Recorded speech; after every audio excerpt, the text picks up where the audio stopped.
आप देख रहे महाबहस में आपके साथ हूं अजय वस्त। तो मोदी सरकार 2.0 का पहला मंत्रिमंडल विस्तार हो गया है और बड़े मायने इसके निकल कर आ रहे हैं। समझ में आ रही है बात। जिस तरीके से 43 नए मंत्री शामिल किए गए, जिनमें से कुछ ऐसे भी हैं जिनको प्रमोट किया गया है, लेकिन कई तो ऐसे हैं जो पहली बार सांसद बने और उनको मंत्री पद मिल गया है।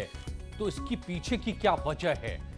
3 वजहें साफ तौर पे खुलकर सामने आ रही हैं। अगर आप देखें तो एक योग्यता, परफॉर्मेंस, कहीं ना कहीं उसको आधार बनाया गया है निश्चित तौर पर, क्योंकि कई मंत्रियों को बाहर जाना पड़ा है जिन पर सवाल उठे, जिनके परफॉर्मेंस से प्राइम मिनिस्टर संतुष्ट नहीं हुए।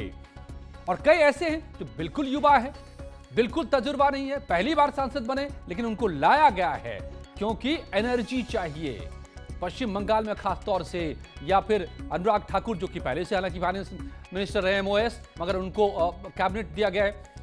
मगर सबसे बड़ी बात जो उभर कर सामने आ रही है कि उन राज्यों में जहां बीजेपी को किलेबंदी करनी है, फोकस वहां पर है। वजह चाहे अब का चुनाव हो या आने वाले सालों के चुनाव हो, वो यूपी, गुजरात, महाराष्ट्र, कर्नाटक। अब करेंगे बात कि इस मंत्रिमंडल विस्तार के क्या क्या मायने, मगर पहले ये रिपोर्ट।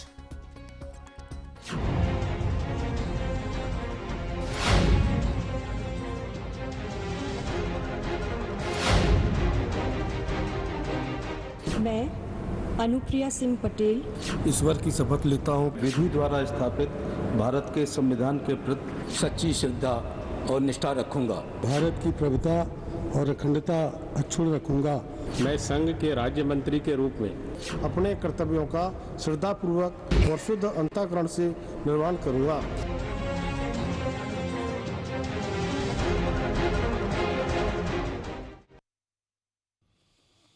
जी हाँ, तो ये वो चेहरे थे और इन सभी बातों के बीच में यूपी और उत्तराखंड की बात भी समझ लीजिए ना।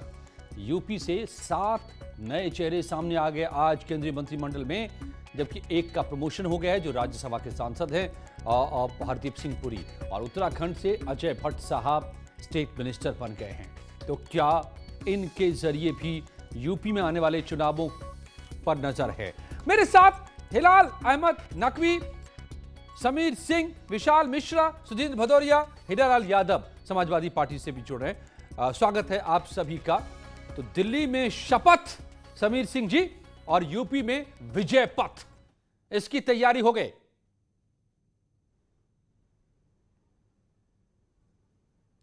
निश्चित रूप से अजय जी, भारतीय जनता पार्टी की केंद्र में भी सरकार है और राज्य में भी सरकार है। माननीय मोदी जी ने जो मंत्र दिया था हम सबको, सबका साथ सबका विश्वास, उस विश्वास के साथ माननीय मोदी जी बढ़ रहे हैं और देश और किरण रिज अब वो खेलोगे, कूदोगे, बनोगे, खराब बना नहीं है। प्रधानमंत्री जी ने एक खेल का माहौल को देश में एक नया जोश भरा है, नया दिशा दिया है। इसलिए ओलंपिक्स में हमारे खिलाड़ी सब तैयारी करके अभी जाने के लिए पूरा इंतजार कर रहे हैं। सर, एक सवाल है कि क्या परफॉर्मेंस एक वजह बना है? कई बड़े नाम क्योंकि सरप्राइज रहा जो ड्रॉप हुए। वो मेरे ओलंपिक्स अब कुछ दिन दूर है सर। ऑफिशियल डेलीगेशन आपने पहले भी कहा था कि नहीं जाएंगे, बट क्या आप जाएंगे सर? नहीं, मैं तो देखो, ओपनिंग सेरेमनी जो होता है वो सरकारी इवेंट होता है, वो डेलीगेशन इवेंट होता है, और विलेज का जो इवेंट होता है वो अलग होता है जी।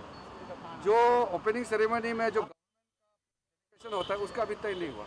तो सर, अब आगे क्या हम देखेंगे? क्या प्राथमिकताएं अब आपकी रहेगी? अभी हम सबसे पहले तो आप लोग को धन्यवाद देना चाहते हैं। आप लोग यहाँ इंतजार किया है इतना देर तक। Thank you sir. ठीक है सर, बहुत बहुत शुभकामनाएं सर। अरुणाचल प्रदेश से अब हैं युवा नेता, कह रहे हैं कि नई ऊर्जा, नई दिशा दी है प्रधानमंत्री मोदी ने अपने मंत्रिमंडल को। जी समीर सिंह जी, लेकिन सबको लग रहा है कि चुनावी दिशा दी है। नहीं अजय जी, आप इस पूरे मंत्रिमंडल विस्तार को देखेंगे जी, इस पूरे मंत्रिमंडल विस्तार को देखेंगे अजय जी, तो युवाओं की पूरी टीम देश और प्रदेश के विकास के लिए माननीय मोदी जी ने एक नए कलेवर के साथ आगे बढ़ने का काम किया है। निश्चित रूप से उत्तर प्रदेश के विकास में, देश के विकास में ये नया मंत्रिमंडल मील का पत्थर साबित होगा। और जिस प्रकार से आदरणीय योगी जी ने उत्तर प्रदेश के विकास को आगे बढ़ाया है, उत्तर प्रदेश की तरक्की को आगे बढ़ाया है, निश्चित रूप से उत्तर प्रदेश से जाने वाले मंत्री उत्तर प्रदेश के विकास के साथ साथ देश के भी विकास को गति प्रदान करेंगे, ये मेरा विश्वास है। हाँ हाँ, आपकी आवाज बदस्तूर आ रही है समीर सिंह जी। आप बोलते रहिए, अपनी बात पूरी कीजिए। लेकिन आइए मैं बाकी मेहमानों के पास रुख करता हूं। कौन कौन मेरे साथ जुड़े हुए? सुदीन भदौरिया साहब दिखाई दे रहे हैं, विशाल मिश्रा जी दिखाई दे रहे हैं मेरे साथ, हिलाल अहमद नकवी मेरे साथ दिखाई दे रहे हैं, कांग्रेस के प्रवक्ता। आवाज किन तक जा रही है? हिलाल साहब, आवाज आ रही है आपको? आवाज आ रही है? हिलाल साहब, यूपी की तो 7 उंगलियां घी में है, बल्कि 8 उंगलियां घी में। उत्तराखंड का भी एक, तो हमारे यूपी उत्तराखंड में तो 9 उंगलियां घी में हो गई। जी हाँ, देखिए, सबसे पहले तो हम बधाई देना चाहेंगे जो नए मंत्री बने हैं, उनको हम बधाई देंगे। और साथ ही साथ हमारी शुभकामनाएं हैं कि जो नया मंत्रिमंडल है वो मेहनत से और दिल लगा के काम करेगा, जिससे कि इनको दोबारा ना बदलना पड़े। 2 साल के जो कार्य था, जो मंत्री ठीक से काम नहीं कर रहे थे, उनको सबको बाहर का रास्ता दिखाया गया है। और जो नए मंत्री हैं, हम उनसे उम्मीद करते हैं कि वो अच्छा काम करेंगे, जिससे कि वो उनको बाहर का रास्ता ना दिखाया जाए। उनको मेरी शुभकामनाएं हैं। वैसे एक अगर कुल मिलाकर के देखा जाए तो मंत्रिमंडल के इस फेरबदल से कोई बहुत अंतर नहीं पड़ना, क्योंकि काम तो खाली प्रधानमंत्री जी करते हैं या होम मिनिस्टर जो है वो काम करते हैं। बाकी लोग जो है वो तो एक शो पीस है कि हाँ साहब, क्योंकि विभाग है उनका बंटवारा होना चाहिए, उनका बंटवारा हो रहा है। हमारे प्रधानमंत्री जी जो हैं वो चाहे विदेश के मामलात हों, चाहे कोरोना से संबंधित मामलात हों, चाहे वो फाइनेंस से संबंधित मामलात हों, हर जगह के ऊपर निर्णय लेने का कार्य वही होता है, वहीं से पीएमओ से होता है। कोरोना काल है, कोरोना काल में अगर थोड़ा छोटा भी मंत्रिमंडल रखा गया होता तो भी अच्छा रहता, इतना पैसा बच जाता देश का, और जाहिर सी बात है हमारी अर्थव्यवस्था भी सुदृढ़ होती। फिर वही बात है कि इसकी ये थोड़े बहुत ब्यूरोक्रेट्स, तो आपकी नजर में क्या है इस फेरबदल का मतलब फिर क्या है? इस फेरबदल का मतलब यह है कि मोदी जी इस वक्त चुनाव देख रहे हैं कुछ राज्यों में, और उन राज्यों की जो एक विंडो ड्रेसिंग होती है वो की जा रही है, जिससे कि वो दिखाई दे कि हाँ उन्होंने वहां के अमुक अमुक राज्यों के लोगों को बहुत ज्यादा प्रमुखता दी है, वो लोग जो है केंद्र में बैठे हुए हैं। तो यहाँ के जनता से वोट पाने के लिए आपको लगता है कि चुनावी विस्तार है? ये काम हम फिर वही कहेंगे, काम ये तो सारा तस्वीर भी नजर आ रही है जो होम मिनिस्टर कर रहे हैं, बिल्कुल तमाम चुनावी विस्तार मंत्रियों के जाने की दिल्ली के उस राजपथ की तस्वीर आप देख रहे थे नॉर्थ साउथ ब्लॉक के बीच। लेकिन क्या समाजवादी पार्टी को भी ऐसा ही लगता है क्या, हीरालाल जी? तो ये मंत्रिमंडल विस्तार आपको भी चुनावी विस्तार लग रहा है क्या? डर तो नहीं लग रहा है कि यहां पर यूपी में फिर से समीकरण एक साथ लिया, SC ST OBC ब्राह्मण सबको ले आए? बिल्कुल सभी को ले आए, सारी तैयारी कर ले। 2022 में इन्हें पता चल जाएगा कि उत्तर प्रदेश का रास्ता कहां से जाता है, किस समीकरण के रास्ते से आगे उत्तर प्रदेश बढ़ेगा। अब उत्तर प्रदेश के लोग जाति धर्म के ऊपर उठ करके सोचना शुरू कर दिए हैं। उन्हें सबको पता है कि जब जब चुनाव आएगा, जब उत्तर प्रदेश में इस तरह के लोगों को एडजस्ट किया जाएगा, जैसे ही चुनाव खत्म होगा इनको कोई पूछेगा नहीं। ठीक है जय जी। समीर जी, ऐसा है क्या? ये सभी को बहुत बहुत बधाई। चुनावी विस्तार है क्या? जी बिल्कुल 100% ये चुनावी विस्तार है जी। आवाज समीर जी की मुझ तक पहुंचाइए। सपा के प्रवक्ता ये भूल जाते हैं कि 5 साल पहले जब वो सरकार में थे तो क्या कर रहे थे। वो जाति से बाहर नहीं निकलते हैं, वो धर्म से बाहर नहीं निकलते हैं। माननीय मोदी जी ने कहा था सबका साथ सबका विकास, और समग्र विचार करते हुए उन्होंने उत्तर प्रदेश का भी प्रतिनिधित्व दिया और देश का भी प्रतिनिधित्व दिया। ये चुनाव से कभी बाहर नहीं निकलते और उत्तर प्रदेश की जनता इनको हमेशा हराती रहती है। 2017 में इनको हरा दी, कांग्रेस से गठबंधन किया। 2019 में इन्होंने बसपा से गठबंधन किया और बहन डिम्पल यादव को भी जिता नहीं पाए, और समाजवादी पार्टी बुरी तरह हार गई। 2020 में बाई इलेक्शन हुआ, ये कोरोना की बात करते हैं। मैं पूछना चाहता पहली लहर और दूसरी लहर के बीच में 2020 में चुनाव हुआ था उत्तर प्रदेश के अंदर, 6 बाई इलेक्शन हुए थे। एक समाजवादी पार्टी जीत पाई और एक सीट पर सेकंड थी, बाकी जगह जमानत जब्त हो गई। समाजवादी पार्टी निरंतर हारती रही है, समाजवादी पार्टी की जमानत निरंतर जब्त होती रही है। जिला पंचायत के चुनाव में समाजवादी पार्टी पूरी तरह हार गई है। समाजवादी पार्टी अपना चेहरा छुपाने के लिए 22 का बहाना ढूंढ रही है। उत्तर प्रदेश आदरणीय योगी जी के नेतृत्व में आगे बढ़ रहा है। उत्तर प्रदेश विकास के रास्ते पर है, उत्तर प्रदेश तरक्की के रास्ते पर है और उत्तर प्रदेश ने योगी जी के विकास के मॉडल को स्वीकार किया है और उत्तर प्रदेश योगी जी के नहीं, आप लोगों की बातों से ये लग रहा है, सही कह रहे हैं मिश्रा जी, वो सपना उत्तर प्रदेश में पूरा नहीं होगा। ओके ओके, मैं सुधीर भदौरिया जी जुड़े, उससे पहले विशाल मिश्रा जी आपको लाता हूं मैं। आपने तो बड़े गौर से देखा होगा पॉलिटिकल साइंस के नजरिए से कि आज जो हुआ ये मंत्रिमंडल का विस्तार, पहला विस्तार मोदी 2.0 का, मोदी गवर्नमेंट का, क्या आपको तस्वीर नजर आ रही है और यूपी पर खास निगाह रही? देखिए अजय जी, जहां तक आज के मंत्रिमंडल का विस्तार है तो पहला प्रश्न तो ये उठता है कि विरोधियों को किस बात का दर्द हो रहा है। भाई ये तो प्रधानमंत्री का विवेकाधिकार होता है, ये उनका अपना डिस्क्रिशनरी पावर है कि वो किसको मंत्रिमंडल में लाएं और किसको एग्जिट का रास्ता दिखाएं। पहली बात तो ये। दूसरी बात, अगर आज आप मंत्रिमंडल के स्ट्रक्चर को देखें अजय जी, तो आपको स्पष्ट रूप से दिखाई देगा कि इसमें सभी वर्गों का, सभी पार्टियों का एक प्रतिनिधित्व दिखाई देता है, चाहे वो एससी हो समुदाय से हो, चाहे वो एसटी हो, चाहे वो ओबीसी हो। आप देखिए 27 लोग ओबीसी से हैं, 8 लोग एसटी से हैं, 12 लोग एससी कम्युनिटी से हैं। पहली बार जो 2014 में बीजेपी की सरकार बनी थी, आदरणीय प्रधानमंत्री जी ने जो पहला एक प्रोग्राम दिया था कि बेटी बचाओ बेटी पढ़ाओ का अभियान, आज आप देखिए 11 महिलाएं कैबिनेट में शामिल हुई हैं। तो आप ये बताइए क्या आज तक के इतिहास में सबसे बड़ी उपलब्धि है? आज आप देखें तो अल्पसंख्यकों के लिए भी 5 हैं, जिसमें से एक मुस्लिम समुदाय से हैं, एक ईसाई से हैं और एक सिख से हैं और 2 बुद्धिस्ट संप्रदाय से हैं। आप देखिए तो पहली बार 61 साल से घटाकर एवरेज 58 साल की उम्र रखी गई है। और एक बात अजय जी जिस पर कोई चर्चा नहीं कर रहा कि people are taken from all the professional domain. आप देखिए 13 वकील, 6 doctor, 5 engineer, 7 former civil servant, 4 former CM और मजेदार बात तो ये कि 18 ऐसे 39 एमएलएज हैं जो मतलब मिनिस्टर बनाए गए हैं, तो पहले एमएलए रह चुके हैं। और दूसरी बात ये कि जो बीजेपी का अपना घटक दल है एनडीए, सबको प्रतिनिधित्व दिया गया है, तो ये पूरे भारत का प्रतिनिधित्व कर रहा है। आप देखिए तो ये सबका समुदाय, मतलब केवल युवा वर्ग का ही सरकार नहीं बना, युवा वर्ग का सरकार बना, महिलाओं की सरकार बनी, मतलब हर तरह का आप जो कह रहे हैं कि हर तरह का संतुलन विशाल जी, कि चाहे वो युवा हो, युवा हैं तो तजुर्बेकार भी हैं, अनुभवी भी हैं, हाँ, उत्तर प्रदेश की बात एससी एसटी है तो ब्राह्मण भी हैं, क्या है कि पूरब है तो पश्चिम भी है, राजनीति है तो पढ़े लिखे भी हैं। एक बात और मैं कहना चाहूंगा जी अजय जी, मैं एक बात और कहना चाहूंगा कि अब देखिए क्या है ना, समाजवादी पार्टी को इसलिए नहीं समझ में आएगा और कांग्रेस को ये मंत्रिमंडल का विस्तार, क्योंकि वो लोकतंत्र को समझते ही नहीं। उनके लिए परिवार ही समाजवाद है, सिमट कर रह गए हैं, एक परिवार में 5 लोगों के वही समाजवाद है।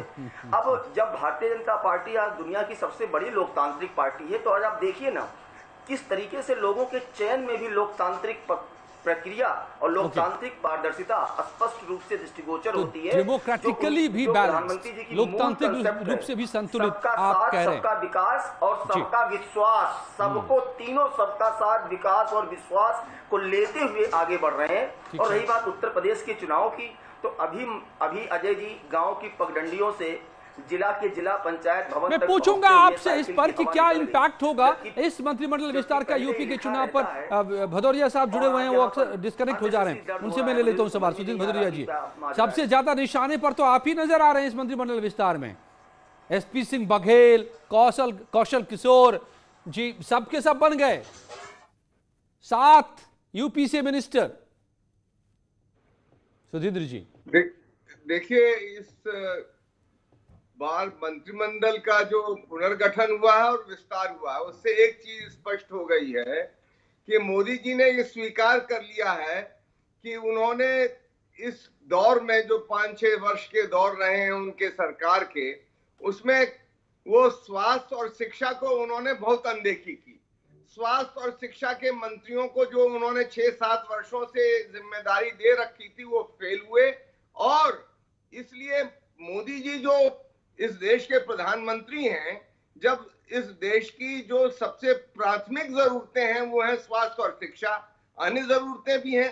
कोरोना काल में अगर कोरोना काल में वो कहते हैं कि हमने तो हैंडल किया, अगर हैंडल किया होता तो स्वास्थ्य मंत्री को क्यों हटाया गया? स्वास्थ्य मंत्री को इसलिए हटाया गया क्योंकि मोदी जी की सरकार कोरोना को संभालने में पूरी तरह से फेल हो गई। लेकिन ये तो बताइए, संभालने में फेल हो गई। भदौरिया जी ये तो बताइए कि आप ये तो बताइए, नहीं तो इन्होंने उनके अंदर कोई ऐसी विशेष बातें की जिससे पूरे देश की जनता ये मानती कि वो जो हमारी बुनियादी ढांचा है, बुनियादी जरूरतें हैं शिक्षा और सियासत की, उस चुनौती को वो सामना करते। बल्कि कोरोना काल की ये जो समस्या रही उससे बेरोजगारी की समस्या बढ़ा दी। अच्छा ठीक है, सुधीर जी सुनिए ना, सुधीर जी सुनिए ना, ये सब बातें तो ठीक है। कुल मिला के इसका हमने ये भी देखा कि इस मंत्रिमंडल के विस्तार में एक भी ऐसा मुस्लिम चेहरा नहीं था। उससे उन्होंने ये भी स्पष्ट कर दिया, सुधीर जी जो चेहरा है उसकी तो बात कर लीजिए आप।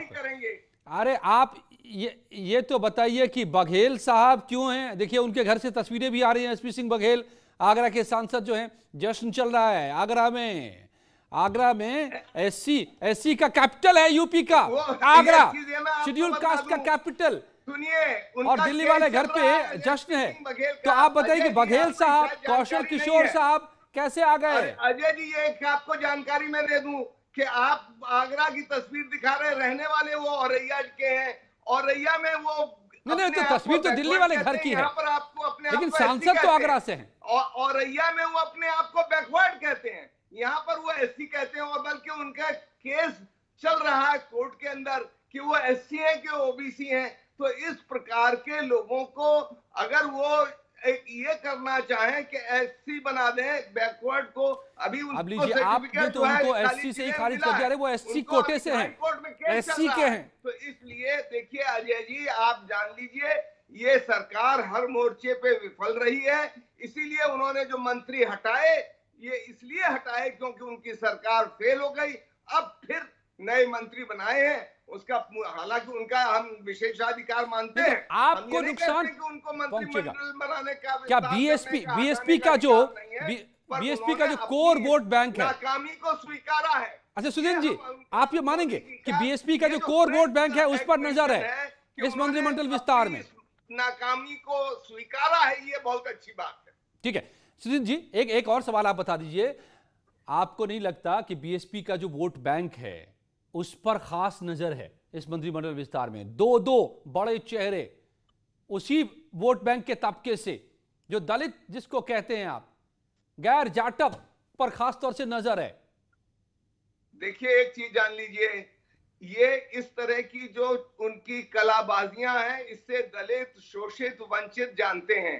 परम पूज्य बाबा साहब भीमराव अंबेडकर के विचारों को लेकर जो अलख मान्यवर काशीराम जी ने और बहन मायावती जी ने बनाया, चलाया, और जिस प्रकार से मंडल आयोग पारित हुआ श्री विश्वनाथ प्रताप सिंह के समय में, ये तो उस समय विरोध कर रहे थे, मोदी जी भी विरोध कर रहे थे, भारतीय जनता पार्टी विरोध कर रही थी मंडल आयोग का। तो इनका चेहरा आम जनता की निगाह में जो दलित हैं, बताइए, जवाब दीजिए आप समीर सिंह जी, अल्पसंख्यक हैं, महिलाएं हैं, सब जानते हैं कि इन कलाबाजियों से बात नहीं बनेगी। भदौरिया साहब की पीड़ा मैं समझ सकता हूं अजय जी। 7 मंत्रियों में से 3 मंत्री दलित हैं, चाहे बघेल को ले लीजिए, अरे आप सारे के सारे बना लखनऊ से मोहनलालगंज के सांसद पासी समाज से आते हैं, और जालौन के सांसद भानु सिंह वर्मा भी अनुसूचित वर्ग से आते हैं। 7 में से 3 अनुसूचित मंत्री, और अभी अंबेडकर की बात भदौरिया जी कर रहे थे। मैं पूछना चाहता हूं कि अंबेडकर के पंच तीर्थों को किसने बनाया, किसने एस्टेब्लिश किया? माननीय मोदी जी के अलावा इंग्लैंड से लेके उत्तर प्रदेश और देश के सभी पंच तीर्थों को माननीय मोदी जी ने इस्टेब्लिश किया और ये बताया कि अंबेडकर के पंच तीर्थ है। दूसरा और मैं कहना चाहता हूं, इनकी पीड़ा असली ये है भदौरिया जी की कि उत्तर प्रदेश के मुख्यमंत्री माननीय योगी जी पहले दिन से सरकार में आने के बाद गरीबों के लिए काम कर रहे हैं, मजलूमों के लिए काम कर रहे हैं, लोग जानते हैं काम कर रहे हैं। बीजेपी की प्रदेश के अंदर सबसे ज्यादा विरोधी, शोषित विरोधी, वंचित विरोधी सरकार है। ज्यादा शौचालय दलितों को मिला, सबसे ज्यादा गरीबी रेखा के नीचे रहने वाले लोगों को कोरोना काल में 1,000 रुपया देके माननीय योगी जी ने उनके घर को चलाया और उनको कोरोना में लड़ने के लिए मजबूत किया। अभी 230 करोड़ रुपए की राशि पिछले दिनों योगी जी ने दी। उत्तर प्रदेश अच्छा ठीक है, 5 साल में सरकार में थे, एक मेडिकल कॉलेज नहीं बनाए थे, योगी जी ने 30 मेडिकल कॉलेज बनाया। अरे भैया सारे लोग बिना ऑक्सीजन के मर गए, गंगा और चाहे वो चंबल गरीब और हो चंबल और चाहे वो घाघरा अमीर हो, में लाशें इनके बहती रही। पेट में दर्द इस बात का होता है कि 2019 में सपा बसपा मिलके भी लड़ी और योगी जी को नहीं हरा पाई और योगी जी ने सपा और बसपा दोनों गठबंधन को हरा दिया सिर्फ अपने काम के आधार पर, जनता की सेवा के आधार पर, लाइन ऑर्डर के आधार पर, हीरालाल यादव राज स्थापित करने के नाम पर योगी जी ने उत्तर प्रदेश की एक अलग तस्वीर खींची है जिसका दर्द भदौरिया जी को है। ओके ठीक है, हीरालाल यादव आप ये बता दीजिए, इसमें इनका आप निशाने पर आप भी हैं, तो दिखाई दे जाएगा 2022 में आपको वो दर्द आपकी अभी। हाँ 22 में तो जनता तय करेगी ना, आप लोग थोड़ा तय करेंगे। अभी तय करिए आप लोग, 22 जनता के लिए छोड़ दीजिए। भदौरिया जी ठीक है, 2020 के 6 विधानसभाओं के बाई इलेक्शन में कहा हो, 2019 में कहा हो, 2017 में कहा हो, एक बार मूल्यांकन करना भदौरिया जी। अरे भैया समीर सिंह जी 2016 में जिला पंचायत अध्यक्ष के चुनाव में आप बता दीजिए आप कहां थे? वो दिन याद करिए जब समाजवादी पार्टी उनकी हत्या करना चाहती थी, भाजपा के नेताओं ने बचाया था। एक दलित नेता को ओके समीर जी रुक जाइए। हीरालाल यादव समाजवादी पार्टी और फिर हिलाल नकवी भी हैं कांग्रेस से भाई, और विशाल जी भी। हीरालाल यादव जी सुनिए सवाल तो सुन लीजिए, बहुत शांति सुनिए चाहता हूँ। हीरालाल जी सुन लीजिए, सवाल सुन लीजिए हीरालाल जी, निशाने पर आप भी हैं भाई साहब, खाली भदौरिया जी की ही पार्टी नहीं है, गैर यादव ओबीसी को भी साथ लिया है इस विस्तार से। आप जिनको जोड़ने की कोशिश कर रहे थे, ब्राह्मणों को भी, अल्पसंख्यकों को भी। मैं आपको अजय जी सबका साथ सबका विकास होना चाहिए, लेकिन भारतीय जनता पार्टी का काम कहना होता है, कथनी और करनी में इनके हमेशा से अंतर रहा है। हम लोग तो ये चाहते हैं कि सबका साथ और सबका विकास हो, लेकिन भारतीय जनता पार्टी का जो काम है, जो कहती है उसके सीधा उलट करती है। अगर योगी जी ने काम किया होता उत्तर प्रदेश में, मोदी जी ने देश में काम किया होता, तो आज 13 मंत्रियों को हटाने की जरूरत नहीं पड़ती, जिसमें शिक्षा, स्वास्थ्य, कानून जैसे महत्वपूर्ण मंत्रालय के मंत्री हटाए गए हैं। उत्तर प्रदेश की जनता, एक सेकंड बस, उत्तर प्रदेश की जनता इंतजार कर रही है 2022 में उत्तर प्रदेश में, 2024 में, 2024 में देश में भी जनता आपको जवाब देगी। किया अजय जी, हमने, हमारी सरकार के मुख्यमंत्री ने, इनको जवाब देना पड़ेगा कि सपा की सरकार का कितना क्या होगा। समीर सिंह जी के पास चला गया होगा वो पैसा भाई, सर्वाधिक प्रधानमंत्री आवास हमने बनाया।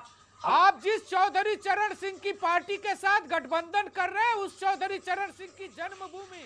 तो आदर्श चेहरा हम लोगों के सामने है, हमारे गृह मंत्री जी हैं, रक्षा मंत्री जी, हमारे राष्ट्रीय अध्यक्ष जी, ऐसे बहुत सारे। भारतीय जनता पार्टी एक ऐसा राजनीतिक दल है जिसमें निरंतर काम करने की परंपरा है, और हमारे राजनीतिक दल में सभी कार्यकर्ता एक तरह से काम करते हैं। कभी किसी कार्यकर्ता को जिम्मेदारी मिलती है, जो काम मिलता है उसको हम लोग करते हैं। आज प्रधानमंत्री जी जो दूसरा काम हमको देंगे, मैं उसको करूँगा।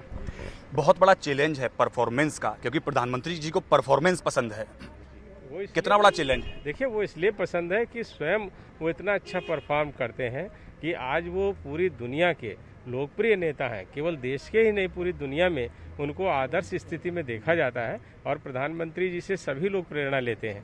तो निश्चित रूप से जो व्यक्ति स्वयं इतना काम करता है तो उनकी अपेक्षाएं होती हैं, लेकिन उनके जो मानदंड हैं, हम लोगों की जो क्षमताएं हैं, उसके अनुरूप वो हम लोगों को काम देते हैं। हम लोग प्रयास करते हैं और उनको उनके मार्गदर्शन में उनको आदर्श के रूप में स्थापित करके जो भी संभव होता है वो करेंगे। आखिरी सवाल, बहुत सारे जो विरोधी हैं वो कह रहे हैं कि चुनाव के मद्देनजर ये परिवर्तन किया है, ब्राह्मण नाराज हैं उत्तर प्रदेश में, आप किस तरह? देखिए, आप वो विरोधियों के लिए तो हम लोग कुछ कह नहीं सकते, उनके पास कोई मुद्दा नहीं है, वो हम सारे चुनाव जीत रहे हैं, कहीं से कोई ऐसी ज़रूरत नहीं है। क्यों समीकरण पर वो लोग विश्वास करते हैं जो जातिगत धर्मगत राजनीति करते हैं। भारतीय जनता पार्टी एक ऐसा राजनीतिक दल है जो पूरे राष्ट्र के लिए काम करता है। धन्यवाद हमसे बात करने के लिए। कैमरा पर्सन प्रकाश गुप्ता के साथ पवन गौड़, प्रगति टीवी, दिल्ली।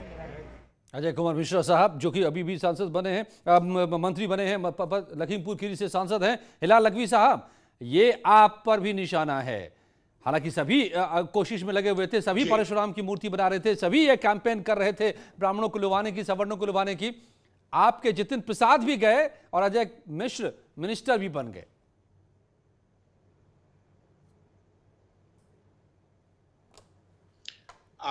हमने जैसे पहले शुरू में कहा था कि ये पूरा का पूरा विस्तार जो है ये चुनाव को नजर में रख के किया गया है। अभी जिस तरह से भारतीय जनता पार्टी के प्रवक्ता ने गिनाया कि कौन ओबीसी, कौन एससी, कहां से कौन आया, तो निश्चित रूप से ये बात हमारी बिल्कुल स्पष्ट नजर आ रही है कि कहीं ना कहीं ये चुनाव को नजर में रखते हुए, और हर उसमें किसी भी मंत्री के बारे में ये नहीं कहा कि उसकी ये विशेषता इसलिए बनाया गया। यही तो आप लोगों के लिए चिंता की बात हो सकती है ना कि चुनाव को साथ लिया, जाति के कारण उनको बनाया गया है। तो ये जो नहीं, हमारे लिए कोई चिंता की बात नहीं, हमारे कांग्रेस के लिए ज्यादा चिंता की बात नहीं है, होने को बहुत कुछ है नहीं। देश में जो मंत्री बनाए गए हैं, एसपी सिंह बघेल साहब अपने घर पहुंचे दिल्ली के आवास पर।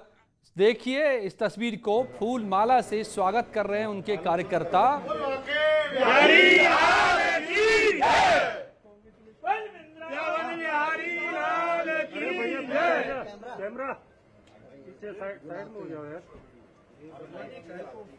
फोटो सेशन, माला, गुलदस्ता, और ये तस्वीर यूपी के लिए बड़ी अहम है। यकीन मानिए दिल्ली से आगरा तक जश्न का दौर चलेगा। पता तो चले लोगों को कि बघेल साहब क्या बन गए। जयकारे लग रहे। भदौरिया साहब देख रहे हैं ना आप तस्वीर को, ये आपकी चिंता को बढ़ा रहा होगा। पेट में भोजन नहीं है और नौजवानों के हाथ में काम नहीं है, उनकी दुर्दशा देखिए। ये भी दिखाइए और वो भी दिखाइए, कितने करोड़ों लोग बेरोजगार उत्तर प्रदेश में सड़कों में भटक रहे हैं। क्या बोल रहे हैं लोग ये भी सुन लेते हैं जरा। बघेल साहब की पहली प्रतिक्रिया क्या आ रही है, क्या आ रही है आवाज? देश की जनता नहीं है, ये सत्ता के सुख वाले लोग हैं। अच्छा। ये बेरोजगार किसान मजदूर नहीं है, उनके आप चेहरा देखिएगा तो निराशा होगी और ये लगेगा आपको कि हम लोग इन लोगों को इन्हें दिखाना चाहिए, ये जो लोग ओके भदौरिया साहब की आवाज। मंत्री बने, आपको शर्म नहीं आती ये बातें बोलते हुए? राहुल गांधी को अमेठी से वायनाड जाना पड़ा, आपका चेहरा बेनकाब हो गया है। नहीं, ये तो सुधीर भदौरिया साहब बोल रहे थे। आप राहुल गांधी को बेकार में ले आए। हिलाल अहमद साहब अभी चुप बैठे हुए हैं। ओके हिलाल साहब, आप बात पूरी कर सकते हैं अब कि आपके लिए कोई बैंक छोड़ा नहीं है। एक बात पूछना चाहता हूं विशाल मिश्रा जी से। मेरा सवाल है, एक लाइन का 1 सेकंड का अजय जी। विशाल मिश्रा जी से मेरा एक सवाल है, उन्होंने अभी परिवारवाद की बात करी कि समाजवादी पार्टी परिवारवादी पार्टी है। क्या भारतीय जनता पार्टी में अमित शाह और जय शाह का उनका परिवारवाद है? अरे आपने तो सरकार में रहते अखिलेश यादव ने अपने चाचा शिवपाल को निकाला। आपने अपने आपने गलत मुद्दा छेड़ दिया। वो जनेश्वर मिश्र आप बैल मुझे मार वाली बात आपने कर दी। बताइए विशाल जी, दे दूं परिवारवाद कहाँ नहीं है? अजय जी, मैं क्या फर्क है? कहना चाहता हूँ मैं इनसे, अरे परिवारवाद में ये फर्क है भारतीय जनता पार्टी और समाजवादी पार्टी में कि समाजवादी पार्टी में जो सेंटर है उसी सेंटर से ही निकले हुए हैं ट्री, और भारतीय जनता पार्टी का ऑल ओवर इंडिया लेवल पर स्ट्रक्चर है मानवर। और सुनिए, सूप बोले सूप, चलनी नहीं बोलती जिसमें 72 छेद होते हैं। मुझे गिना दीजिए आप कि आपके यहाँ परिवार के अलावा और कौन व्यक्ति है जिसको आपने लाकर खड़ा कर दिया है, बताइए ना। मैं आपको पता, आज के मंत्रिमंडल में कौन बताइए परिवारवाद के आधार पर मंत्री बना है? चलिए आप हमको एक नाम बताइए, एक नाम बताइए आज के मंत्रिमंडल में कौन परिवारवाद के आधार पर बना है। आपको सिविल सर्वेंट नहीं दिखते, आपको इंजीनियर नहीं दिखते, आपको डॉक्टर नहीं दिखते, आपको वकील नहीं दिखते, जो उनका बैकग्राउंड है, जो उनकी परफॉर्मेंस है, आपको ये नहीं दिखता। यादव जी बार बार कह रहे हैं कि निकाला गया निकाला गया निकाला गया। अरे संगठन में भी तो और जिम्मेदारियां हैं। अगर कोई आदमी अपना पद छोड़कर दूसरे के लिए रास्ता बना रहा है तो आप कहां से समझेंगे, क्योंकि आपके लिए परिवारवाद ही सब कुछ है और यहाँ पर छोड़कर दूसरे के लिए रास्ता बनाया जा रहा है। वह व्यक्ति संगठन में जाएगा, संगठन और सरकार के बीच में समन्वय रखेगा, तो आपको समझ में भी नहीं आता। आपको तो आप कहां से समझेंगे जब आप लोकतांत्रिक प्रक्रियाओं ओके, समीर सिंह भी कुछ कहना चाह रहे हैं। तब तो आप बोलेंगे कि यहाँ पर पार्टी परिवार है, वहाँ परिवारिक पार्टी है। नहीं, बिल्कुल बिल्कुल अजय जी, ये समाजवादी पार्टी बिल्कुल परिवार की पार्टी है। मैं एक उदाहरण देना चाहता हूँ। 2019 में लोकसभा का चुनाव हुआ था। माननीय अमित शाह जी राष्ट्रीय अध्यक्ष थे, बड़ी बहुमत के साथ हम देश भर में जीते। माननीय प्रधानमंत्री जी ने उनको बनाया और सरकार में ले गए।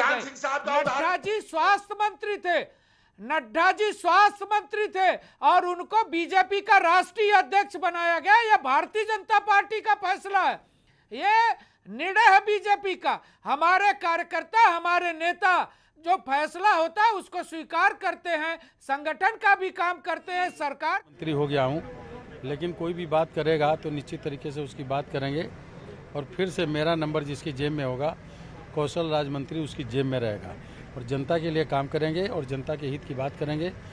पूरी ईमानदारी और पारदर्शिता से जनता का काम करने का काम करेंगे, क्योंकि अब जो बराबरी का दर्जा है, हक का दर्जा है, सबको रोटी, कपड़ा और मकान, शिक्षा, दवा, ये सारी चीज़ें जो उपलब्ध कराने का काम हमारी बीजेपी की सरकार कर रही है, उसको हम लोग और मुस्तैदी से लागू करने का काम करें। सर 2022 बहुत महत्वपूर्ण चुनाव है, दलित वोट एक अहम फैक्टर होने जा रहा है, तो क्या आप मायावती की तरफ जो दलित वोट है बसपा की तरफ, उसको आप खींचकर लाने में कामयाब हो पाएंगे?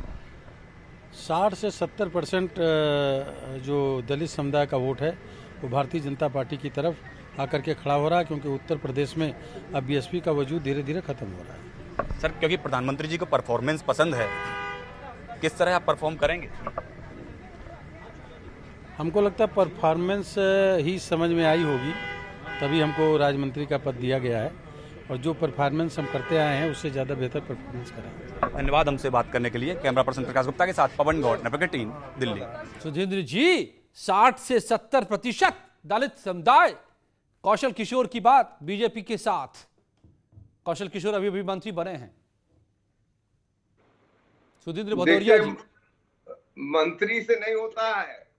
जब गांव गरीब और विशेषकर वो दलित जो बच्ची जिसका हाथ नहीं, उन्होंने तो साफ लाइन खींच दी कि 60-70% बीजेपी के साथ है, तो फिर बहन जी के साथ कौन है? भी नहीं करने दिया गया। इसी प्रकार से उत्तर प्रदेश के तमाम जिले, गोंडा, बहराइच, गाजियाबाद, तमाम जगह दलित बच्चियों के साथ बलात्कार और उत्पीड़न हुआ। जौनपुर में भी हुआ। तो उत्तर प्रदेश के दलित जानते हैं फिर भी 60-70% लोग बीजेपी के साथ। असली अंदर कुछ है और बाहर कुछ है, इसलिए न दलित इनके साथ है, न महिलाएं इनके साथ है, न किसान इनके साथ है, न नौजवान इनके साथ है। इनके साथ धन्ना सेठ और धन्ना सेठों से के बल पर ये अपना तमाम काम चलाते हैं, पर अब चलने वाला नहीं है। 2022 में अब कैसे कह रहे हैं सुधींद्र जी?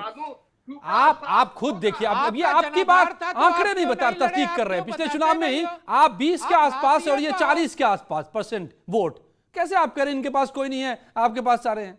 नहीं, ये तो हाशिए पे है भदौरिया जी।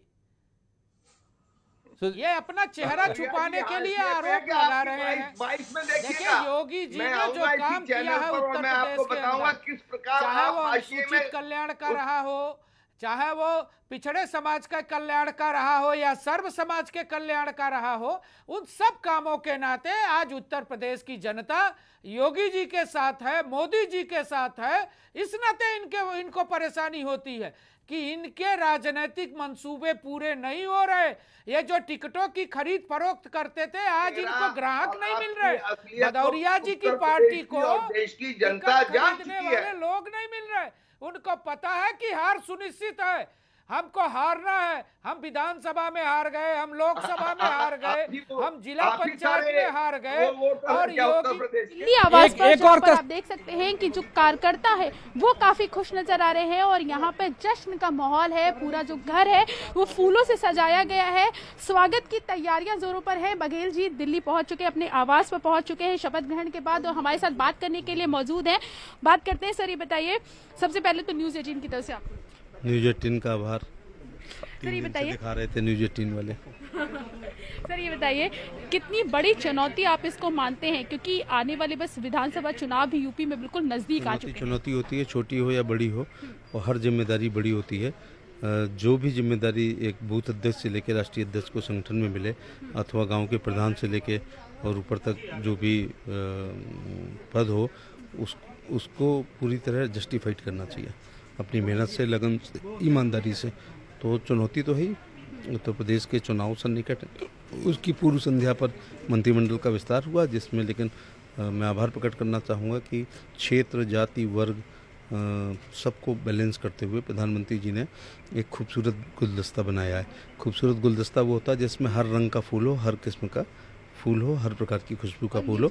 आज के मंत्रिमंडल में सभी जातियां महक रही हैं। और ये जो आपने कहा कि ये पूरा बैलेंस करके जाति, काम, रिपोर्ट कार्ड सबको बैलेंस करके गुलदस्ता प्रधानमंत्री नरेंद्र मोदी ने बनाया है, तो आपको लगता है कि इसका फ़ायदा आने वाले चुनावों में, जो विधानसभा चुनाव आने वाले हैं, उसको देखते हुए बनाया गया है, उसका फ़ायदा भी आप लोगों को मिलता हुआ नजर आएगा? देश में चुनाव हमेशा होते रहते हैं।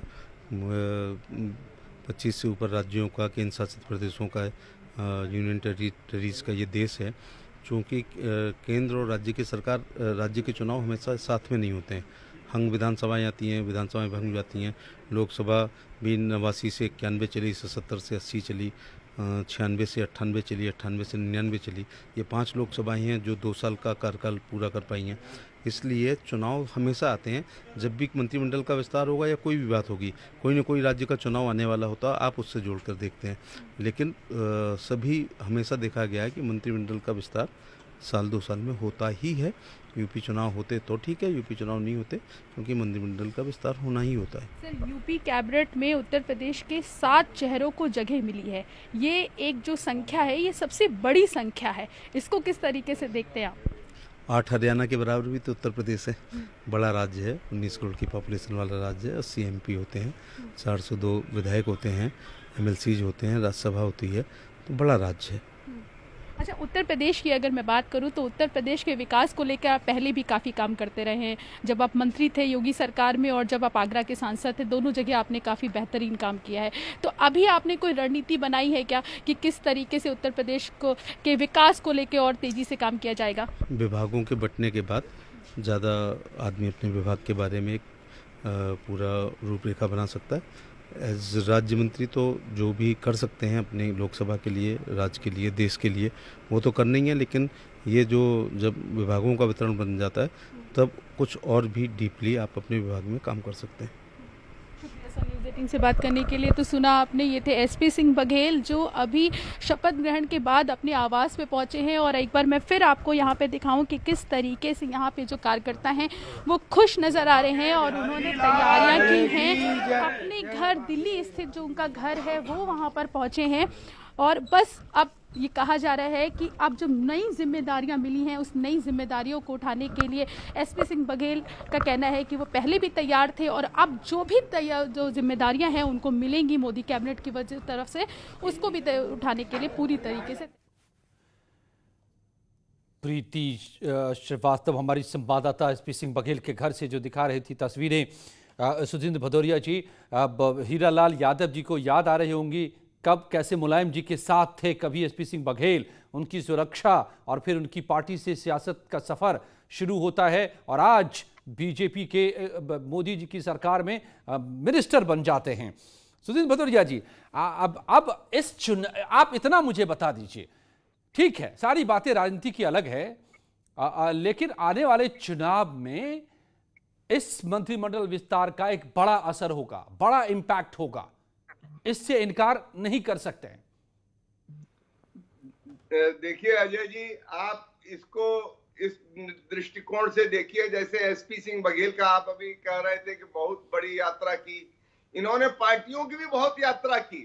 ये पहले समाजवादी पार्टी में रहे, फिर ये मौसम वैज्ञानिक बहुजन समाज पार्टी में आए, यहाँ पे भी रहे, फिर यहाँ से गए तो आप भारतीय जनता पार्टी। ये सरकार को देख के अपनी पार्टियां बदलते रहते हैं, और ये मौसम वैज्ञानिक हैं, इनको मालूम है। और थोड़े दिन बाद ये अब नई राष्ट्र पार्टी में जाएंगे, जब इनकी सरकार चली जाएगी तो भारतीय नहीं, अभी तो मंत्री बने हैं, जिसका मतलब सरकार फिर बनेगी। ये बहुजन समाज पार्टी से भी राज्यसभा का एक बार एमपी रह लिए। समीर सिंह, तो कुछ कहना चाह रहे हैं आप? जल्दी से जवाब दीजिए, समय खत्म हो रहा है। ये जानते हैं कि हमको सत्ता का भोग करना है। अजय जी, भदौरिया साहब के पास कुछ भी नहीं है, ये किसी को मौसम वैज्ञानिक बनाते हैं, इनकी टिकट नहीं बिक रहे, इनकी पार्टी हाशिए पर है, इनको दर्द इस बात का है। कम से कम आज तो बधाई दे दीजिए भदौरिया साहब, आपकी पार्टी में रहे हैं तो एक बार बधाई तो दे दीजिए, आज के दिन मंत्री बने हैं बहुजन समाज पार्टी। इतना ही वक्त था मेरे पास इस वक्त, तो दिल्ली में शपथ और यूपी में विजय पथ होगा क्या, ये तो आप तय करेंगे जनता। लेकिन कई महीनों में ऐतिहासिक है, शायद सबसे ज्यादा पहली बार बने सांसद मिनिस्टर बने हैं, पढ़े लिखे लोगों को भी बनाया गया है, तो परफॉर्मेंस का भी बैलेंस और राजनीतिक भी संतुलन, ये साधने की कोशिश। और अनुप्रिया पटेल ने क्या कहा? आने वालों की ओर से बहुत बहुत आभार व्यक्त करती हूँ और हृदयपूर्वक उनको धन्यवाद देना चाहती हूँ। मैडम, आपको जो मंत्रालय दोबारा दिया गया है, तो ये कहा जा रहा है कि यूपी के चुनाव को भी नजर में रखा गया है, क्या आपको लगता है इससे फायदा होगा? देखिए, हम एनडीए गठबंधन में हैं 2014 से, और हम 3 चुनाव साथ में लड़ चुके हैं, और तीनों चुनाव के जो परिणाम रहे हैं अब तक, वो इस बात को स्पष्ट रूप से प्रमाणित करते हैं कि अपना दल और भारतीय जनता पार्टी का उत्तर प्रदेश में जो राजनीतिक गठबंधन है, उसे जनता पसंद भी करती है, उसे वोट करती है, और हमें बार बार जनता की सेवा करने का अवसर भी देती है। तो इसलिए मेरा यही कहना है कि अपना दल एक सहयोगी के रूप में जिस प्रकार भारतीय जनता पार्टी के साथ मिलकर प्रदेश की जनता की सेवा करता आया है, आगे भी अब मंत्रिपरिषद में भागीदारी के बाद भी हमारी यही कोशिश होगी कि जिस वंचित, पिछड़े, शोषित, दलित, कमजोर समाज के लिए आवाज उठाने का काम अपना दल इतने वर्षों तक करता आया है, एक बार और फिर मौका देगी। ये साथ पसंद है लोगों को बीजेपी का और अपना दल एस का, ये दावा करती हुई और आभार जताती हुई प्रधानमंत्री मोदी का अनुप्रिया पटेल। तो क्या ये असर डालेगा? चलिए ये तय आप करेंगे। धन्यवाद आप सबका मेरे साथ जुड़ने के लिए। यहाँ जारी है खबरों का सिलसिला।